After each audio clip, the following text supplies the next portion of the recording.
Mentuhotep había introducido nuevos elementos en el repertorio de construcciones egipcias.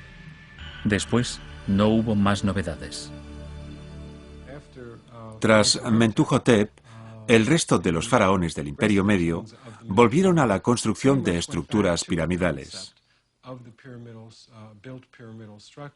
Aunque no fuese a la escala de sus antecesores, eran ciertamente distintas de las estructuras que Mentuhotep utilizó.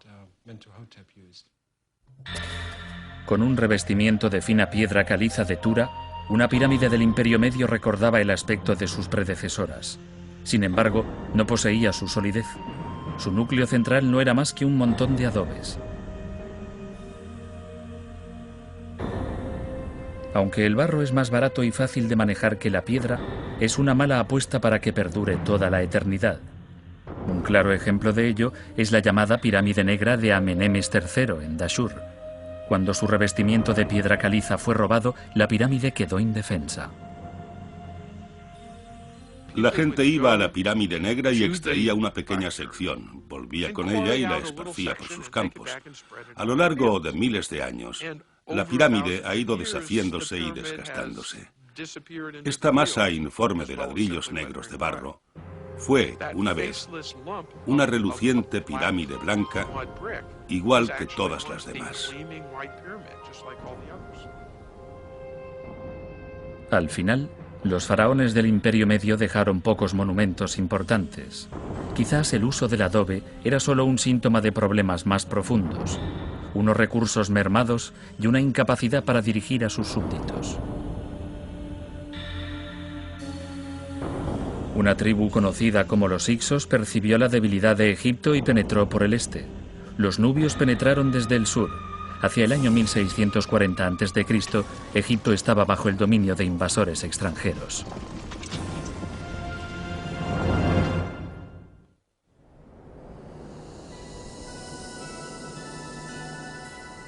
La que antaño había sido la mayor nación sobre la tierra, hacia el año 1650 a.C. se había convertido en propiedad de extranjeros. Los Hyksos dominaban el norte, los nubios el sur. Los siguientes 100 años fueron una época de debilidad y sumisión, conocida como el Segundo Período Intermedio. Fue un osado gobernante tebano llamado Amosis el que finalmente expulsó a los gobernantes extranjeros de Egipto hacia el año 1550 a.C.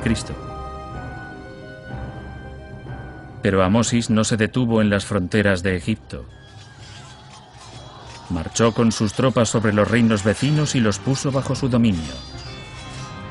Así, el choque de las lanzas y el estruendo de los carros anunciaron el nacimiento del extenso imperio egipcio, la época deslumbrante del Imperio Nuevo.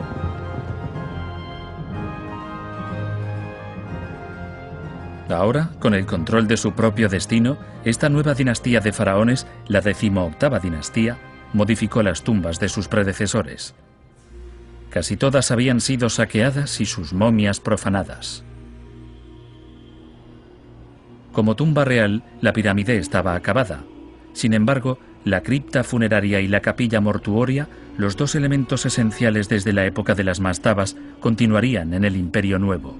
Solo serían drásticamente resituadas. Por primera vez, la cripta funeraria se situaría lejos del templo mortuorio. La momia real se ocultaría en una accidentada zona del desierto al oeste de Tebas, el Valle de los Reyes. Allí, al pie de una montaña a la que la naturaleza había dado forma de pirámide, se esperaba que el faraón descansaría en paz para siempre. El cambio data seguramente del reinado de Tutmosis I, hacia el año 1500 a.C. La tumba de su arquitecto, Ineni, contiene esta inscripción acreditativa de la radical innovación.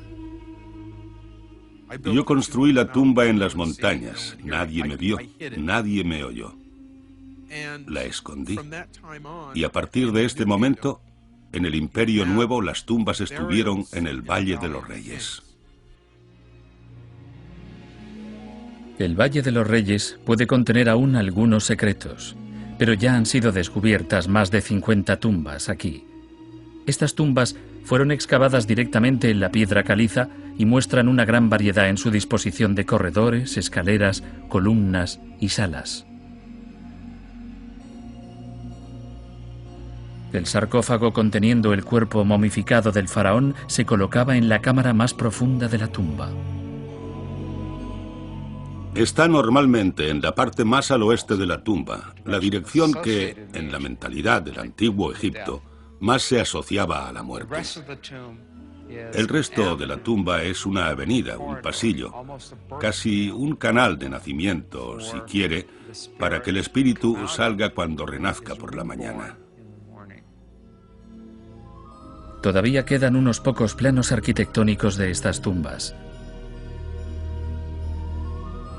Este plano incluye las descripciones y dimensiones de las salas. La unidad de medida egipcia era el codo real, la distancia desde el codo del faraón hasta la punta del dedo corazón. Un codo equivalía generalmente a 51 centímetros, pero variaba de reinado a reinado dependiendo de la estatura del faraón. Los constructores de tumbas vivían aparte de los demás plebeyos en este enclave amurallado llamado Deir el-Medina. Durante la mayor parte de los períodos, 60 trabajadores y sus familias vivieron en esta ciudad. Estos hombres tenían todo tipo de privilegios especiales. Su trabajo era construir las tumbas reales. En consecuencia, tenían enormes equipos de soporte, gente que traía agua, que pescaba para ellos, que cultivaba las verduras, para que así ellos estuviesen libres para hacer lo que hacían mejor, que era construir tumbas reales. La primera huelga laboral registrada en la historia se llevó a cabo durante el reinado de Rameses III por los constructores de tumbas de Deir el-Medina. Cuando sus salarios no llegaron, se atrevieron a dejar el trabajo en la tumba del faraón y marcharon a las oficinas de suministro para exigir el pago. El incidente de la huelga está recogido en documentos oficiales. Quiero decir que el faraón fue informado: tus mejores hombres están en huelga. Y estoy seguro de que esto le hizo enfadar bastante, no tanto con los trabajadores, sino con los responsables de proporcionarles los salarios y jornales, porque los trabajadores eran los que hacían la tumba real, y nada era más importante para el faraón que esa tumba donde iba a vivir toda la eternidad. Se pagó a los trabajadores y Rameses III tuvo su tumba. Como los demás faraones del Imperio Nuevo, Rameses construyó también un templo mortuorio separado donde los sacerdotes pudieran realizar los rituales necesarios para el sustento del faraón en la otra vida. Estos monumentos funerarios fueron construidos a unos pocos kilómetros del Valle de los Reyes, cruzando el Nilo desde Tebas. El templo de Rameses III en Medinet Abu está entre los mejor conservados. Casi todos los templos del Imperio Nuevo fueron diseñados de forma similar. Medinet Abu es un ejemplo perfecto. El templo muestra al mundo una fachada impresionante conocida como Pórtico del Pilono. Es el rasgo arquitectónico distintivo del Imperio Nuevo, tal y como la pirámide lo fue del Imperio Antiguo. El acceso a través del pilono crea un eje ritual y arquitectónico que conduce al interior del templo. Detrás del pilono hay un patio abierto rodeado por vestíbulos llenos de pilares. En algunos casos, como en Medinet Abu, hay dos de estas áreas descubiertas. Más allá de estos patios, la estructura del templo estaba originariamente cubierta con vigas en el techo. Aquí, en lo más profundo del templo funerario, se hallaba el punto central del eje, un santuario conteniendo la estatua de un dios. Estos cultos funerarios estaban amalgamados con el culto de un dios. Y este dios es Amon-Re, que es el gran dios de Tebas y del imperio.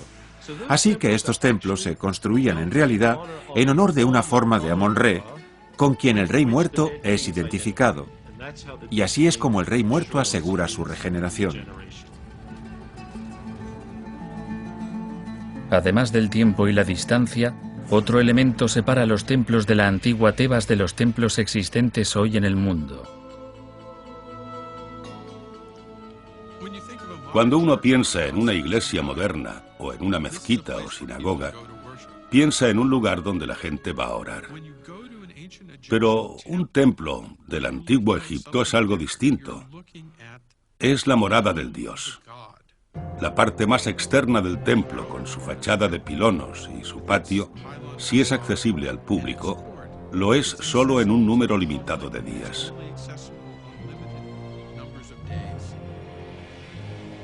A medida que penetras en el interior del templo, entras en zonas más y más exclusivas. Es la zona de los sacerdotes. Esta fue una vez la zona más sagrada del templo. Sus columnas están rotas y las vigas del techo han desaparecido. Aquí, los sacerdotes practicaban su magia manteniendo el Ka del faraón vivo para siempre en el más allá. Justo bajo la carretera de Medinet Habu se encuentra el Rameseo, el templo funerario de Rameses II. A Rameses le gustaban especialmente las estatuas colosales representándole. Cuanto más grandes, mejor. En el Rameseo muchas se hallan en ruinas. Que se sepa, el peso más enorme que transportaron los egipcios fue la gran estatua de granito de Rameses, que inspiró el poema de Shelley. Ozymandias en la arena, rotas las facciones de un rostro duermen. Se calcula que pesaba 1000 toneladas. Esta estatua increíblemente grande yace todavía donde cayó, derribada por una de las pocas fuerzas más poderosas que la de Rameses, un terremoto. En la construcción de su templo funerario, Rameses sacó todo el provecho posible de un nuevo material de construcción que finalmente permitió a los faraones desafiar la ley de la gravedad. En el Imperio Antiguo y el Imperio Medio construían sobre todo con piedra caliza. Por ejemplo, las pirámides están construidas con piedra caliza. A principios del Imperio Nuevo se abrieron enormes canteras de piedra arenisca al sur de Egipto, en un lugar llamado Jebel el Silsila, y esta piedra arenisca puede cubrir distancias mucho más largas, así que construir con ella permitía a los faraones edificar a mucha mayor escala de lo que previamente había sido posible. Amenhotep III era otro faraón con gusto por lo monumental.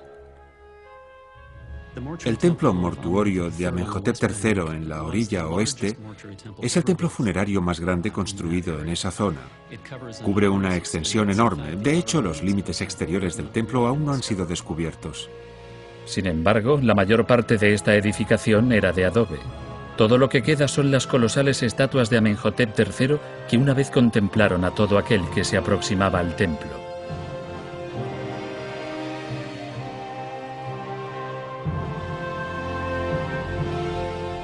El templo funerario más antiguo que se conserva contiene un patio en un lugar llamado Deir el-Bahari, justo sobre una cresta del Valle de los Reyes. Claramente inspirado en la tumba de Mentuhotep, que se encuentra hacia el sur, este majestuoso templo fue construido por Hatshepsut, la mujer gobernante más poderosa de la historia de Egipto. En realidad, Hatshepsut se representaba a sí misma como un rey y construyó algunos de los monumentos reales más grandiosos de Egipto. El templo de Deir el-Bahari que construyó Hatshepsut era en muchos sentidos un templo bastante peculiar para su tiempo. Incluso si uno visita el templo hoy, puede ver que asciende en dos grandes niveles. Son dos enormes terrazas que en parte construyó y en parte excavó en esta colina rocosa de la orilla oeste de Tebas.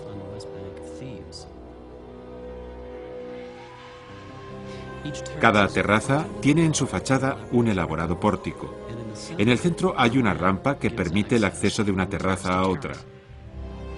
Y luego, finalmente, hay varios santuarios que están tallados en la propia roca, siendo el central para el dios Amón, uno separado para Hatshepsut y un tercero para su padre. Una enorme calzada, bordeada por esfinges de Hatshepsut, conducía al templo.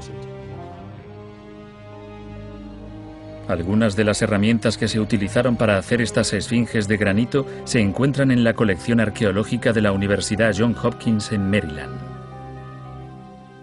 En mi mano tengo un martillo de madera que fue utilizado por los constructores del antiguo Egipto hace 3500 años para construir el templo de la reina Hatshepsut en Tebas. Fue hallado allí, entre otros objetos, que fueron abandonados por los constructores y se puede ver que se utilizó mucho. Esta piedra es de basalto, uno de los materiales más duros que se pueden encontrar en el antiguo Egipto. Seguramente usarían algo así para romper el granito.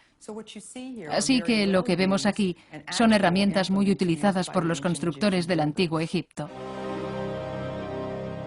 Hatshepsut y los demás faraones del Imperio Nuevo hicieron más que construir para su propia inmortalidad. Egipto era ahora un imperio, con sus almacenes colmados con los tributos de las naciones conquistadas.